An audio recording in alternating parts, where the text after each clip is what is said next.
right. Get it. Okay. Sorry. Thank you all for coming today. First, I'd like to take a moment to thank Mrs. Simic and my mom for putting on this Eagle Court of Honor. I've seen a lot of Eagle projects that took less work than this.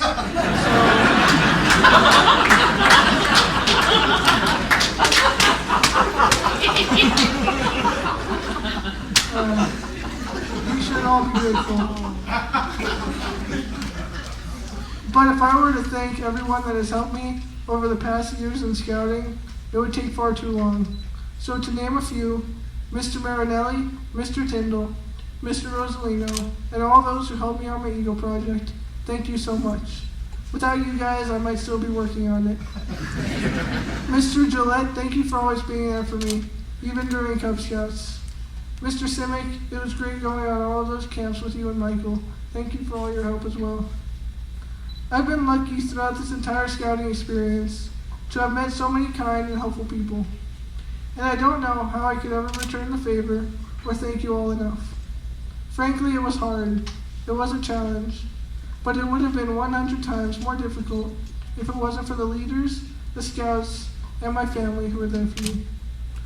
One particularly challenging aspect was being the Scoutmaster's son. And not because of the extra pressure to succeed or the fact that he was just always there.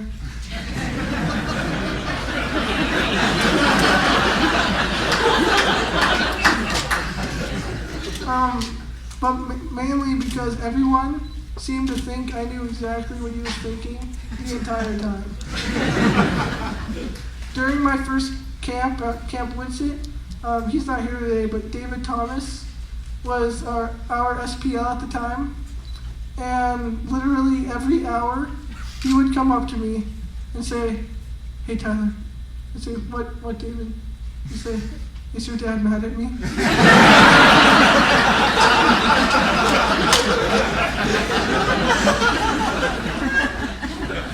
I say, "No, David, he's not mad at you." And he'd ask, "You sure?" And then I'd say, "No, I'm not sure."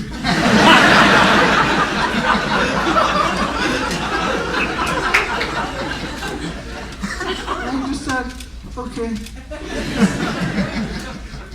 But not everything about Scouts was as challenging as you may think for a person in my position. I tended to really clean up during mistletoe sales.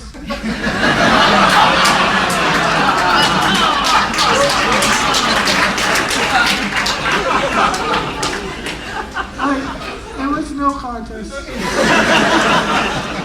I could have paid for at least 5 boys to go to summer camp.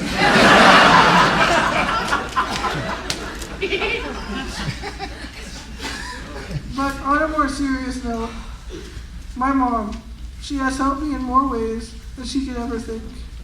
She always encouraged me and told me just to try something out, even if I thought I couldn't do it. That has showed me that I can do a heck of a lot more things than I thought I could. And my dad, I don't think any of you, not even him, knows how grateful I am for all his help over the years. From helping me hold a rifle while I shot it, to carrying a heavy metal ramp all around camp for 5 days just so I could get up the 2-inch lips on the bridges to get to my next metal badge class. Also, tying all those knots while I explained to him how to do it, without getting frustrated once, even when I messed up. Without him, I really don't know if I could manage to do all the things that I've done to this point. So I know he has like 100, but I think it's pretty obvious that I'm going to give my mentor spin to my dad.